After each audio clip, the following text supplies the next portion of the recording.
దేవునికి స్తోత్రం. మీ అందరికీ నా హృదయపూర్వక వందనాలు తెలియజేస్తున్నాను.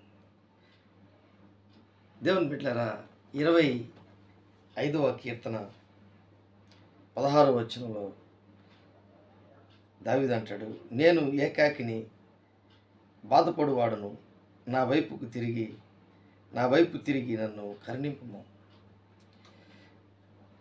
నా హృదయ వేదనలు విస్తారములు, ఇక్కట్లో నుండి నన్ను విడిపింపుము. దేవుని బిడ్డలారా, ఈ కీర్తన దావీదు రచించినటువంటి ఈ కీర్తన ఒక్కొక్క సందర్భాల్లో దావీదు ఏకాకిని అన్నాడు, ఒంటరివాడిని అన్నాడు, నాకెవరు లేరన్నారు.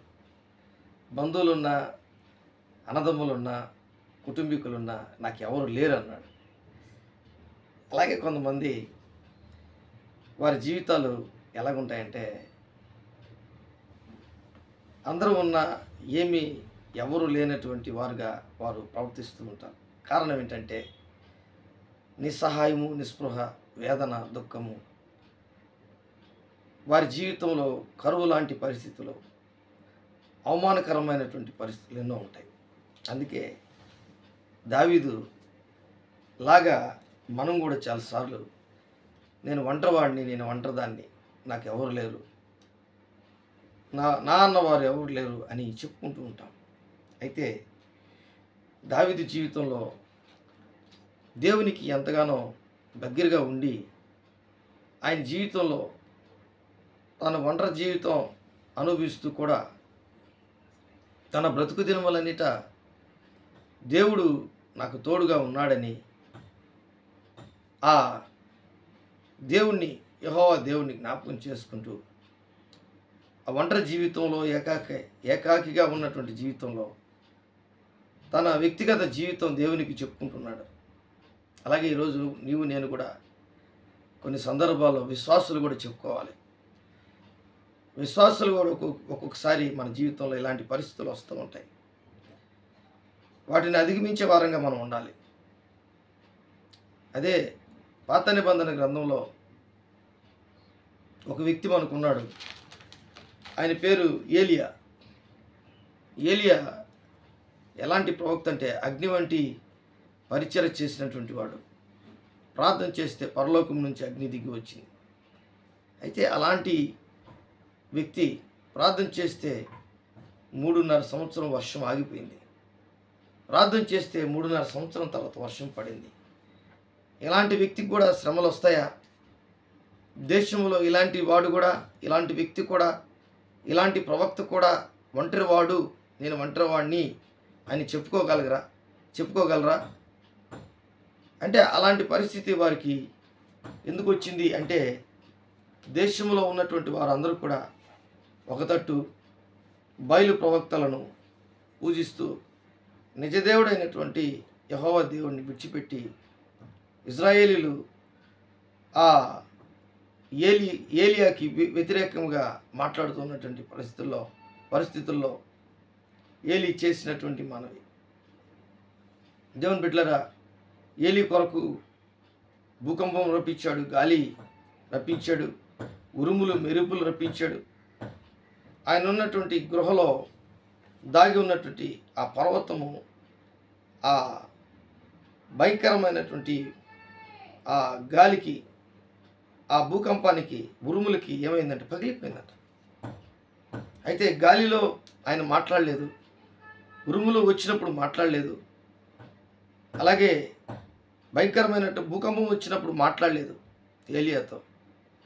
ఆయన ఉన్నటువంటి గృహం దగ్గర ముసుగు వేసుకొని నిలబడి ఒంటరివాడిగా ఉన్నప్పుడు దేవుడైన యెహోవా చెప్తున్నాడు, నువ్వు ఒంటరిగా ఒక్కడివి ఇక్కడ ఏం చేస్తున్నావు? దేవుని బిడ్డలారా, యెహోవా దేవునికి తెలీదా? ఆలోచించండి. చల్లని మెల్లని స్వరంతో మాట్లాడుతున్నాడు ఏలియాతో. ఏం చేస్తున్నావు అక్కడే? అది మనకు మొదటి రాజుల గ్రంథం 19వ అధ్యాయంలో మనకు 10వ వచనం నుంచి కనపడుతుంది, 14 వరకు. మీరు కావాలంటే చూడండి. ఒక్కడిని అంటున్నాడు, 14 వచనంలో అయితే, నేను ఒక్కడను మాత్రమే మిగిలి ఉన్నాను, వారు నా ప్రాణము తీసివేయుటకు చూచున్నారని చెప్పాను. ఏలియాతో ఉన్నటువంటి ప్రవక్త శిష్యులందరినీ కూడా చంపించారు. అది ఎంతో దుఃఖకరమైన విషయం. ఏలియాను కూడా చంపాలని ప్లాన్ చేస్తున్నారు. అది దేవునికి చెప్పాడు. అయితే నువ్వు వెళ్ళి ఎలీషాకి పట్టాభిషేకం చేయమంటున్నాడు. ఎలీషాని అభిషేకించమంటున్నాడు. దమస్కుకి వెళ్ళిపో. అక్కడ ఉన్నటువంటి ఆ వ్యక్తి నువ్వు ఎలీషాని కనుగొను. ఆ ఎలీషాకి నువ్వు అభిషేకం చేయి. నీకు మారుగా నేను అతను వాడుకుంటాను. దేవుని బిడ్డలారా, ఏలియా ఎంతో అగ్ని వంటి వాడు. ఆయన జీవితంలో అద్భుతాలు, ఆశ్చర్యకార్యాలు. ఒక వ్యక్తిని వాడుకునేటప్పుడు ఆ వ్యక్తి తదనంతరము ఎవరు అనేది కూడా దేవుడు తెలియపరుస్తాడు. ఇది చాలా ముఖ్యమైనటువంటి విషయం. కాబట్టి ఏలియాని ఇజ్రాయేలు అంతగా బాధ పెట్టారు. ఇజ్రాయేల్ రాజు కానీ చుట్టుపక్కల ఉన్నటువంటి వారందరూ కూడా ఏలియాని ఎంతో దుఃఖపెట్టారు. కాబట్టి 18వ అధ్యాయము 10వ వచనంలో కూడా 22వ వచనంలో కూడా గమనిస్తే, అప్పుడు ఏలియా యెహోవా ప్రవక్తలు అయిన వారిలో, యెహోవాకు ప్రవక్తలైన వారిలో నేను ఒక్కడినే శేషించి ఉన్నాను. అయితే బయలునకు ప్రవక్తలు 450 మంది ఉన్నారు. దేవుని బిడ్డలారా, ఇది బహుఘోరమైనటువంటి పరిస్థితి. అయితే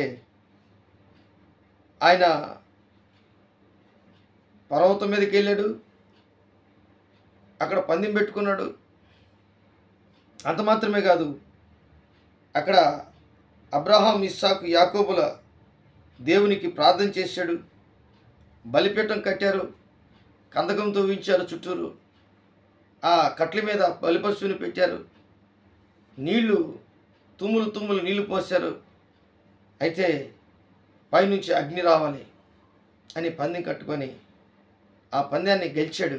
పరలోకం నుంచి అగ్ని దిగి వచ్చినంత వరకు వారు, ఒకవేళ మీ బయలు ప్రవక్త ఆ బలిని స్వీకరిస్తాడేమో, మంటలు రప్పిస్తాడేమో, ఈ బలి పశువుని కాల్చేస్తాడేమో, మీరు చేయండి అని చెప్పి ఏలియా వారికి ఛాలెంజ్గా చేశాడు.